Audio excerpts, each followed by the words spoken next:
When Seth Elledge set foot on campus as a freshman in 2015, he was part of a team that went 46-15 and hosted the Dallas Regional. Following his first collegiate season, in which he made 9 appearances, Elledge looked to step into the team's closer role that had been vacated by one of the top closers in college baseball in Brandon Coach, who had saved 23 games over the previous 2 seasons. Perhaps the biggest question going into the 2016 season 2 years ago is, how do you fill the void left by one of the most dominant closers in college baseball? And Seth Elledge steps into that role essentially right from day one and assumes that role as the team's closer. And Seth has a certain quiet confidence about him, and a confidence that you want in a closer on the mound. And he essentially became one of the top closers in college baseball over the next 2 years. Elledge jumped right into the closer's role on opening day of 2016 when he notched his first career save in the season opener against Iowa. It would be the first of 14 saves in a sophomore season that saw him claim first-team All-Missouri Valley Conference honors. Heading into the summer that year, Elledge looked to add a breaking ball to a fastball that lived in the mid-90s, and that pitch proved to be a difference maker for him heading into his junior season.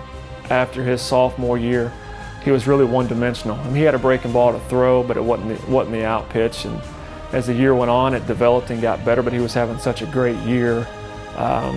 We talk all the time about focusing on strengths, and Seth knows what his strengths are, and that's the fastball with good fastball command.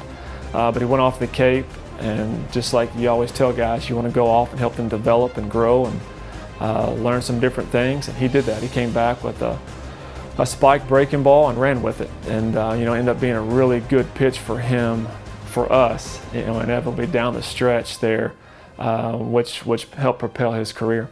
With a spiked curveball added to the arsenal, Elledge racked up 11 saves during the regular season, tying him with Chris Haney for the most saves in school history.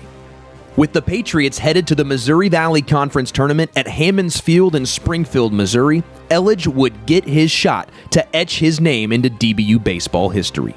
Facing Indiana State in the winner's bracket, Elledge came out of the pen to close out the Sycamores. The 3-1 from Elledge. Swung on, lifted towards the gap in left center. Gramberger's over, makes the catch. This one belongs to DBU today, and now the all-time saves record belongs to Seth Elledge.